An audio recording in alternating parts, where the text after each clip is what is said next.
Bonjour à tous, bienvenue sur la première vidéo de la chaîne. Aujourd'hui, on est en compagnie de Jérôme. On va vous présenter nos sacs de rando pour à peu près 3 jours. Donc là, on va aller dans la forêt. Donc c'est un petit peu un cadre particulier. On va voir comment on filme, c'est la première. Allez, à plus tard.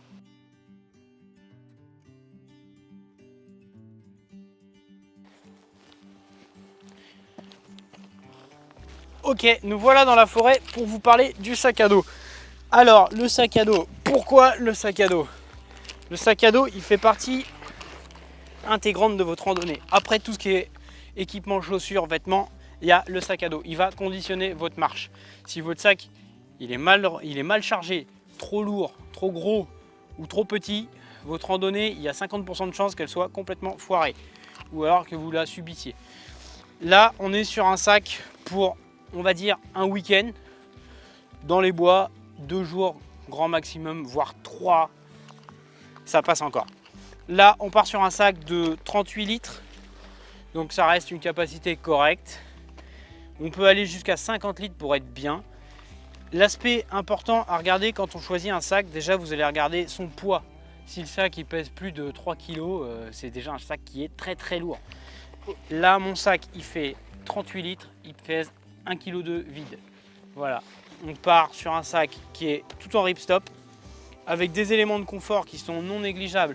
Donc on a des barres ici qui viennent maintenir toute la contenance du sac et la structure du sac droite. Ici vous avez un filet qui vous permet de ne pas transpirer.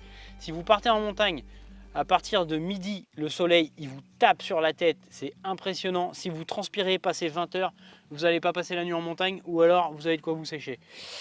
Ensuite, la ceinture, elle est rembourrée, pareil, elle est respirante, c'est très important, le moins de transpiration possible. Là, vous avez quoi? Vous avez un petit bonus, on ne trouve pas sur tous les sacs, mais vous avez de quoi passer une poche à eau, avec la poche à eau qui est directement à l'intérieur du sac. Le sac, qu'est-ce qu'il a de plus sur son aspect extérieur qu'il faut regarder? C'est un petit peu tout ce qui est fixation accessoire. Ici, nous, on a une fixation bâton qu'on retrouve sur les 3/4 du sac du marché. On a de quoi compresser le sac vraiment si on veut le rendre plus compact. Ici, on a des filets. Alors attention à la taille des filets pour les poches, pour les gourdes. Moi, en l'occurrence, mes gourdes ne rentrent pas dans les filets. Alors je trouve ça complètement con, mais c'est comme ça. Du coup, j'ai pallié à ça avec un petit mousqueton accroché à la gourde. Ensuite, vous avez plusieurs poches à l'extérieur, accessibles par l'extérieur. Donc ici, le rain cover qui va être aussi important si vous prenez la flotte, protégez vos affaires à l'intérieur. Donc on en reparlera après, il y a des choses en plus à faire que le rain cover. Ensuite, vous avez quoi? Vous avez 2 poches, donc une petite poche accès rapide. Et là, qu'est-ce qu'on a dans cette poche? Vous partez en forêt, prenez toujours avec vous, et ça j'y tiens, c'est un sac poubelle. Ne laissez pas vos déchets dans la nature. Ça fait partie de votre équipement, c'est la base, c'est la première chose à mettre dans votre sac. Ensuite, on passe. Donc là, nous, qu'est-ce qu'il y a de plus? On a un accès rapide, donc une poche ici, une poche en façade. Vous avez aussi une poche ici. Donc là, moi, la poche qui est à l'intérieur, c'est une poche qui est tout ce qui est premier secours, boussole. C'est les accessoires que j'ai besoin rapidement, que je peux me servir sans chercher dans mon sac d'une éternité. Après, vous avez plusieurs types de sacs. Là, en l'occurrence, celui-ci, il est pratique. Et ça, c'est un aspect aussi à vérifier quand vous achetez votre sac. C'est l'ouverture. Ici, moi, le sac, il s'ouvre par l'avant. Et là, j'ai accès à tout son contenu. Jérôme, est-ce que tu peux ramener ton sac? On va montrer un autre type de...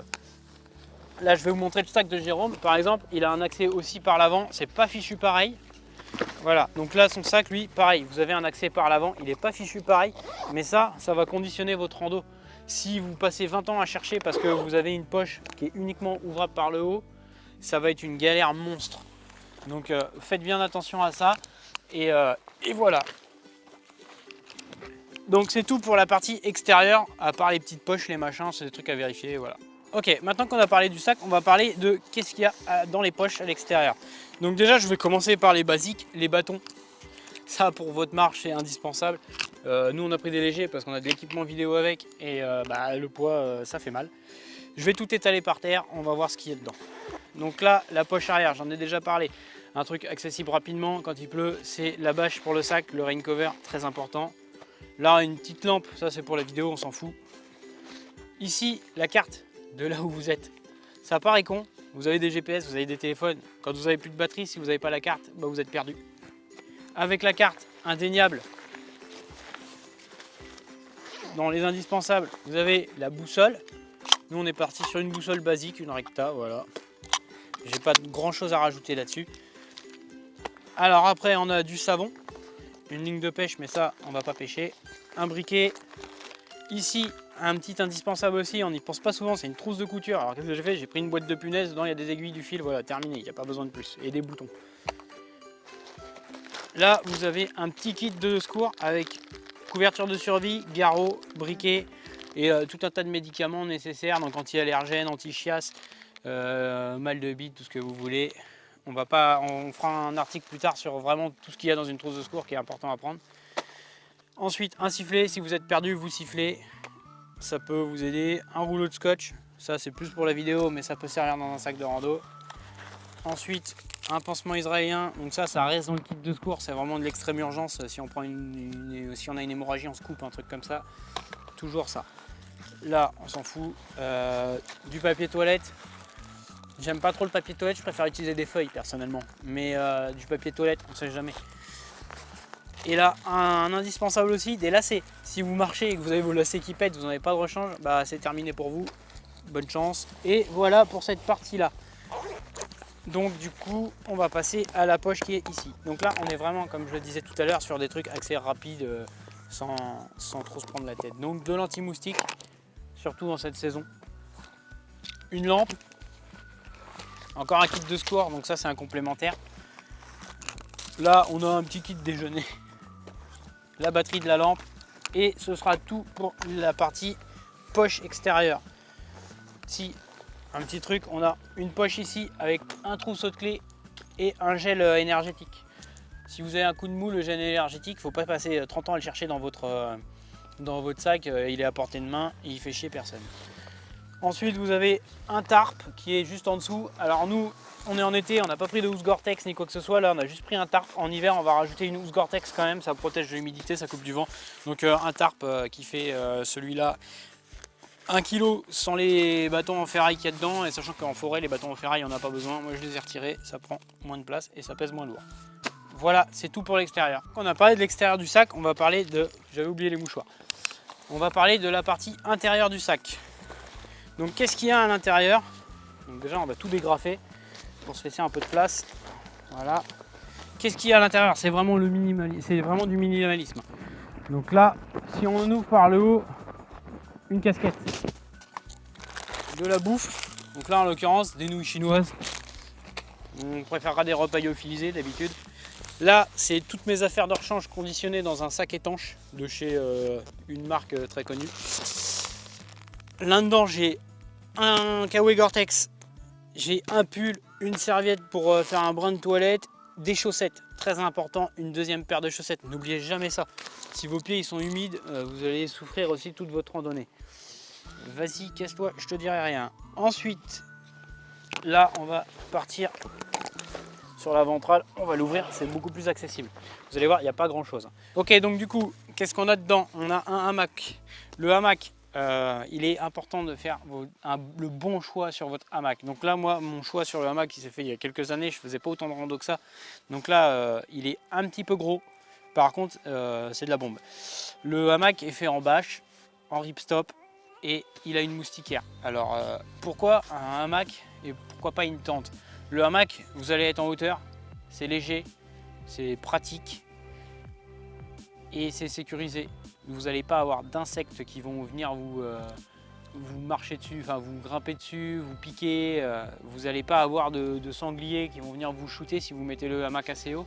Et vous n'allez pas être conditionné par un sol qui est assez dégradé ou assez vallonné. Si votre sol il est vallonné, vous avez posé un matelas par terre, votre matelas il va crever, vous allez avoir les bosses dans le dos et tout. Là, le hamac, c'est l'idéal pour nous. Pour nous, en tout cas, c'est l'idéal. Ensuite, on a un petit duvet. Alors, ce duvet, c'est pas un gros duvet, c'est pas un duvet de montagne. De toute façon, on n'est pas en montagne. C'est un duvet qui fait 4 litres en termes de taille. Voilà, il fait 680 grammes. Il est petit, léger, température confort 15 degrés, ça suffit amplement pour l'été. Il n'y a pas besoin de plus. Après, qu'est-ce qu'on va retrouver? Une deuxième petite serviette en plus de celle qu'il y a là, donc pour faire la vaisselle, celle-ci. Là, on va retrouver une partie très importante du sac qui concerne tout ce qui est eau. Donc là, c'est le filtre à eau. On reviendra plus tard dessus. Bon, maintenant qu'on a parlé de tout ça, on va parler de la partie cuisine. Donc là, on va pas s'éterniser dessus. On a un réchaud à gaz parce qu'on est en plein été. On parlera du réchaud plus tard sur une autre vidéo. Il y a plein de trucs à savoir sur les réchauds. On prend pas n'importe quel réchaud dans n'importe quelle condition. Là, nous, on a pris une grosse cartouche parce qu'on est deux, on reste plusieurs jours. Le réchaud, on est parti sur un réchaud jet. Donc vous avez chez Primus, Optimus et j'en passe et des meilleurs. Voilà, un réchaud jet. Ensuite, la popote, elle est conditionnée dans un petit filet. Le filet, il est super pratique pour mettre les couverts sales et toutes les affaires sales, enfin tout ce qui est sale quoi, voilà. Pour faire la vaisselle plus tard, vous m'avez compris. Ensuite, vous avez un verre. Alors ce verre, je fais un petit peu de pub pour ce verre, on n'est pas sponsor ni rien, mais il est très bien. C'est un verre de chez Light My Fire. Il est robuste. Vous avez une partie en bas qui résiste bien à la chaleur, mais vous avez une partie haute qui vous permet de ne pas vous brûler quand vous portez le verre. Et vous avez un petit clap aussi pour vous protéger des insectes. Ensuite, vous avez des couverts. Donc là, nous, on a 2 couteaux, 2 fourchettes, 2 cuillères parce qu'on est deux. Voilà, donc je vais les sortir. Un couteau, des fourchettes, tout ça c'est ultra léger. Ça tient dans une poche. Ensuite, une petite boisson énergétique en plus, on sait jamais en cas de coup de mou. Là, vous avez du café, ça sert aussi.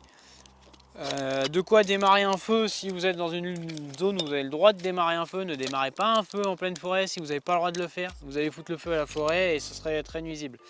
Donc des allumettes, un briquet et des pastilles de combustible. Ces pastilles là peuvent vous servir si vous êtes dans la neige, vous n'arrivez pas à démarrer votre réchaud. Ces pastilles vont vous permettre de chauffer votre popote tout simplement. Ensuite, qu'est-ce qu'on y trouve? On y trouve 2 petites éponges pour nettoyer la popote. Hop, ça tombe. Et tout au fond, on va avoir, en plus de notre système de filtration et Katadyn qui est ici, on va avoir des aquatabs en plus du kit, qu'on reviendra plus tard, et un petit filet pour enlever vraiment toutes les impuretés de la flotte. Voilà, ce sera tout pour la partie cuisine. Ok, maintenant qu'on a parlé de la popote, on va parler de ce qui reste à l'intérieur. Donc à l'intérieur, qu'est-ce qu'il reste? Il reste 2-3 choses. Il reste mon couteau, un petit couteau simple, efficace et pas cher. Ce couteau, il vous en coûtera une quinzaine d'euros à tout casser. Il n'y a pas besoin d'un truc de fou pour faire de la randonnée. Ce couteau-là, si vous pêchez un poisson, il vous servira à vider le poisson, il vous servira à couper votre viande, à couper ce que vous voulez. Enfin voilà, un couteau quoi. Très important, avec le couteau, prenez un étui, ça évitera de vous couper bêtement. Après, je les ai déjà sortis. Là, on a la poche à eau, donc elle va rester là. C'est une poche à eau plus basique, je vous en parlerai plus en détail dans une autre vidéo. Et ensuite, on a un bassin. Donc ce bassin, pareil, simple. En caoutchouc, ça fait des années que je l'ai, c'est pas indispensable. Moi maintenant que je l'ai, ça pèse vraiment que dalle. Si ça pèse 20 grammes, c'est déjà bien. Voilà. Il pèse vraiment que dalle, il est très pratique. Quand on replie les bords comme ça, on a vraiment une grosse bassine. Si on part sur vraiment une semaine, une bonne semaine, il va nous permettre de nous laver, de faire la vaisselle, de récolter de l'eau s'il pleut. Enfin, vraiment, il va vous servir à beaucoup de choses, à faire la lessive, nettoyer les chaussettes. Enfin, c'est ultra polyvalent, c'est ultra léger. Moi, je vous conseille d'en prendre un. Juste comme ça, je l'ai trouvé dans un surplus militaire. Il est daté de 1990, donc avant qu'il bouge, vous avez le temps. Maintenant qu'on a parlé du bassin, on va parler du panneau solaire. Alors, on a pris un petit panneau solaire avec une petite batterie USB. Pourquoi? Parce qu'on reste plusieurs jours. Si on a besoin de prévenir les secours, de recharger nos montres, on a un panneau solaire, on a une solution vraiment de secours. Donc nous, on a pris un Goel 0 parce qu'ils sont très bien notés et qu'on peut les enchaîner ensemble. On peut en mettre jusqu'à 4 ou 5 je crois, je ne veux pas dire de conneries donc je ne vais pas m'avancer. Qu'est-ce qu'on y trouve dedans? On y trouve 2 fils, un port USB. Donc le port USB, pensez bien à prendre les câbles qui vont avec votre batterie USB, votre téléphone, votre montre.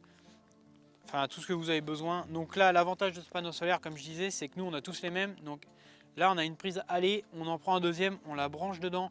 Ça va doubler la capacité du panneau solaire, tripler si vous en avez 3. Enfin bon, bref, je vous laisse faire les additions et les soustractions. Vous avez une prise 12 volts pour tout ce qui est un peu plus gros, donc tout ce qui est pack de batterie. Si vous partez une semaine, vous avez un gros pack de batterie, genre les Yeti ou autre, vous pouvez brancher ce kit dessus. Ensuite, on a un port USB donc, et un témoin de fonctionnement. Le témoin il est vert, le panneau il délivre sa capacité, alors peut-être pas maximum, mais il délivre suffisamment pour charger votre téléphone. Nous on a remarqué en plein été qu'on arrivait à charger quand même en 2-3 heures un gros téléphone, genre un Huawei Mate 20 Pro, on arrive à le charger en 2-3 heures avec, ce qui est assez énorme pour un panneau solaire de cette taille. Il est résistant à la pluie, il est durci, voilà c'est tout ce que j'ai à dire dessus. Il y a des petites fixations, vous prenez votre portable, vous le mettez dans le filet, vous l'accrochez avec un mousqueton, vous laissez charger, voilà, terminé, bonsoir, il n'y a rien d'autre à dire. Il va vous permettre aussi de recharger votre lampe. Nous on a des Nao, les Nao c'est rechargeable en USB. Forcément l'USB pour recharger la lampe c'est exactement ce qu'il nous faut. Et voilà, ce sera tout pour le sac à dos. Ok, je vais vous laisser là-dessus. Maintenant, on a fait le tour du sac en globalité. Il commence à pleuvoir, il fait nuit. J'ai passé 3 heures à faire la vidéo. Je suis désolé, c'est la première. Si c'est un peu brouillon, on s'améliorera. On verra ça plus en détail dans les prochaines vidéos. Donc, si vous avez aimé la vidéo, n'hésitez pas à vous abonner, à mettre un pouce bleu. Et puis, je vais vous laisser là-dessus sous la pluie. Et sur ce, portez-vous bien. À la prochaine.